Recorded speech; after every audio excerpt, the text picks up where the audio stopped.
we talked some about whether you can rely on the Supreme Court to potentially stand up to the federal government. Maybe. Although the challenge there is it will likely take a substantial period of time before many of you there may be required by your employers to undertake a medical treatment based on federal governmental requirements. And crazily, many governors out there are meekly acquiescing. They aren't even going to fight back. To his credit, this is Ron DeSantis, governor of Florida. Even before Biden had officially made his comments, the news was coming out of what he was going to say. At least the governor of Florida is willing to fight. Here is Ron DeSantis. But I think forcing this and coercing people, I don't think is the right decision. So I'd imagine that you're going to see a lot of activity in the courts if they try to do that through an executive action. I mean, Congress has never legislated this. This would just be him doing it on his own, and that's not, I think, the way to do that. That's an important point, by the way, just that this is bureaucratic state.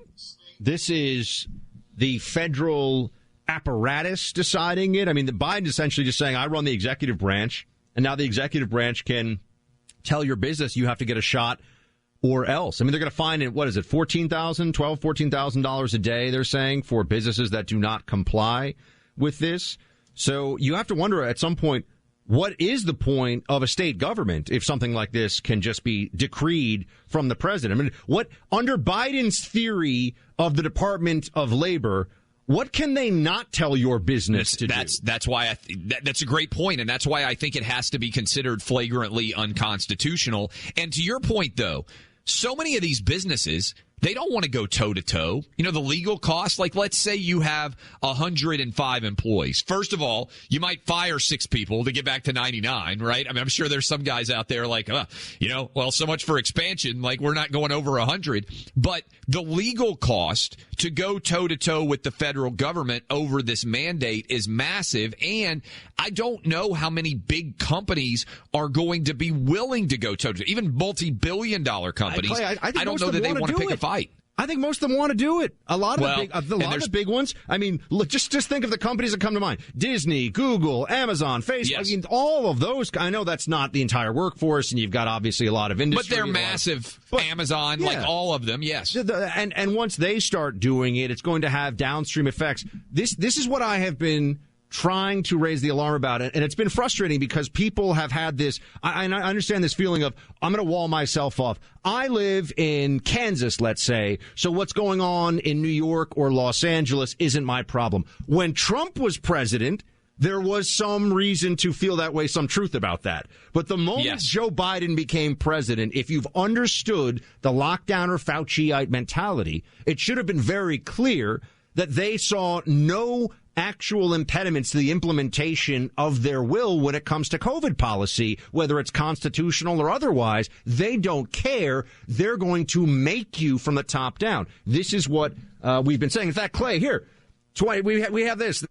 And this is from a month ago. I think this is right after we talked to a certain governor. This is what I said I think is going to happen. What makes it incredibly more frustrating is that was Joe Biden. That wasn't me. That was Joe Biden. That wasn't Buck Sexton. They're going to make this, I'm telling you right now, the same way that we told you that boosters were coming for everyone and have been saying that now for months. I mean, we've been saying it together on this show. I've been saying it previously on my show and Clay on his.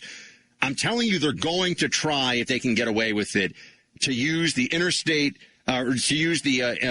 commerce clause to have a federal mandate about travel, airplanes, about vaccines, all of it, right? That was almost exactly a month ago, and now here we are, right? So just to give sense, when we say we've been telling you about this, and I know people would say, oh, but okay, Buck, they did the vaccine federal mandate, and they're calling it not a mandate because there's an opt-out about testing, as if that's real. I think the travel one, that is, they know, the one that'll get some of the hardest people to get to comply on this. There are people that they'll switch jobs, but if they can't fly in a plane, Clay, they're going to get the shot. Well, and people keep asking me. Like I told you that I was out the other day with a couple of buddies, and they were like, "Man, you're like Neo in the Matrix, like trying to dodge all this vaccine requirement." Because I got natural immunity, and that is, I think, let's talk about the Biden administration's lies. But the fact that no one in the media is raising their hand and even getting them to comment, not Fauci. Like, when's the last time you heard Fauci even asked about natural immunity? When have you ever heard Joe Biden? When have you ever heard Jen Psaki? We're talking about over 100 million people minimum, Buck. You and me and lots of people out there who know we had COVID, tested positive, have COVID antibodies.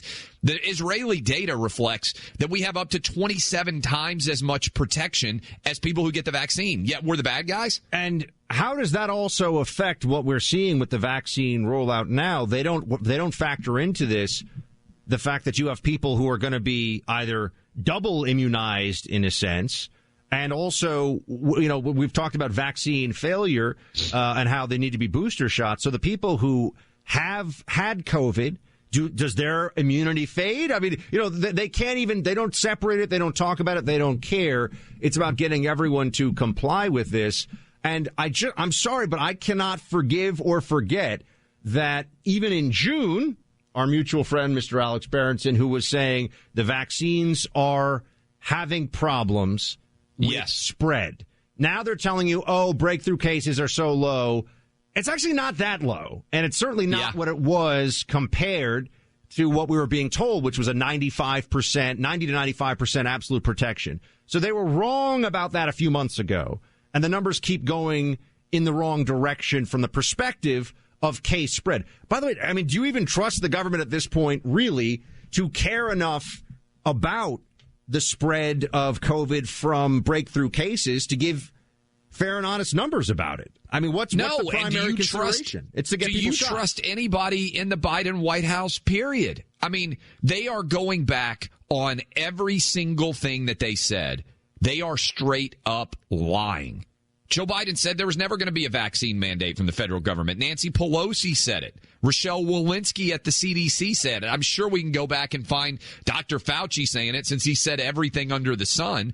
And now they're saying, oh, well, you have to do it. And again, if you follow the logic here, none of it adds up, because the big fallacy here, Buck, leaving aside the constitutionality of it, they can't even guarantee us that if 100% of adults were vaccinated, that anything would be that much different, because the vaccines have limited efficacy for a short period of time.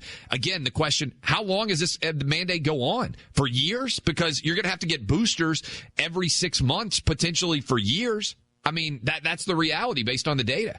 And what happens when they finally have a booster that misses the variant? We do have some history of dealing with things like this with flu season, where there are times where there's a particularly bad flu season, and the flu vaccine, same big pharma companies, the flu vaccine is really very minimal in its effectiveness. You know, they'll say, oh, it's only 30 or 40% or maybe 50%. Right.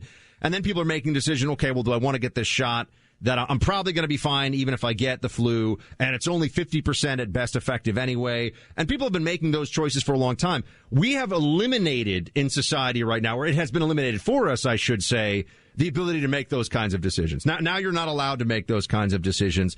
And Clay, what they agreed with us, what the Bidenistas and the Fauciites agreed was reasonable 6 months ago, is no longer reasonable. That's where we are. And the point is, I think, and this is significant, this ain't the end of the road, right? I think your point on, at some point, if things get worse in the fall and the winter, they are going to mandate, I think you're right, they're going to mandate a vaccine to be able to get on an airplane and cross state lines.